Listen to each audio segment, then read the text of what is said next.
James was enjoying his life on the island of Sodor, but he still had a lot to learn. "You're a special mixed traffic engine," said the Fat Controller. "You can pull coaches or trucks quite easily, but you must learn by your mistakes." James knew what the Fat Controller meant. He could well remember that dreadful accident on his first day. "Be careful with the coaches, James," said Edward. "They don't like being bumped." Everyone came to admire James. "I'm a really splendid engine," he thought, and suddenly let off steam. A shower of water fell on the Fat Controller's nice new top hat. Just then the guard blew his whistle, and James thought they had better go. Go on," he puffed to Edward. Don't push," replied Edward. The coaches were grumbling too. Don't go so fast. But James didn't listen.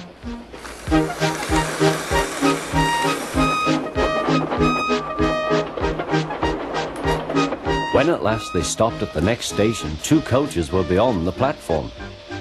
They had to go back to let the passengers out. But no one seemed to know about the Fat Controller's top hat, though James felt happier.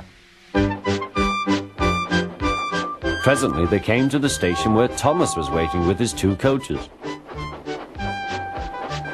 "Hello, James," said Thomas. "Feeling better?" "That's right."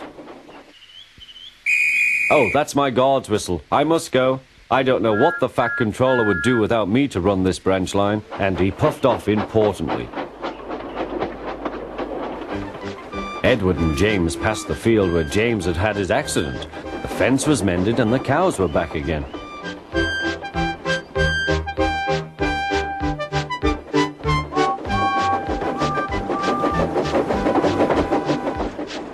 They ended their journey and rested before setting off for home. James was still wondering what the Fat Controller would have to say about his top hat.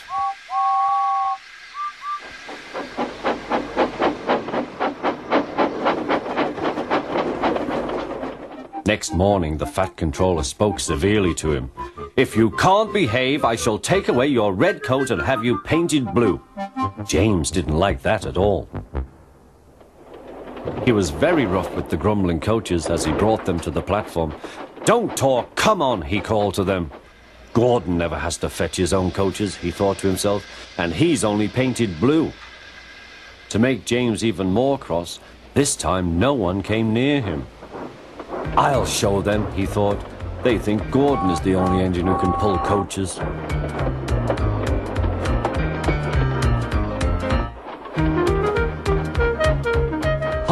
Hurry, puffed James.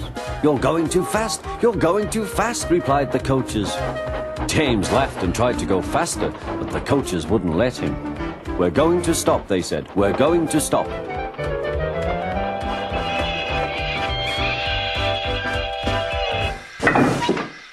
"What's the matter?" James asked his driver.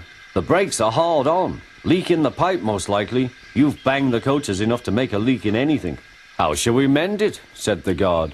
"We'll do it with newspaper and a leather bootlace," replied the driver. "Well, where is the bootlace coming from?" asked the guard. "Ask the passengers," said the driver.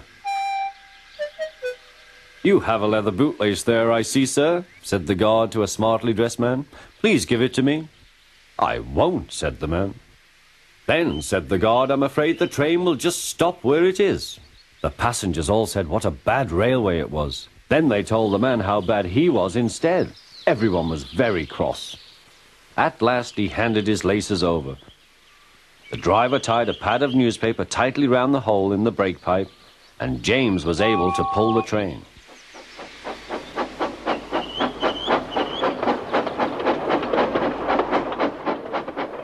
But he was a sadder and wiser James, and took care never to bump coaches again.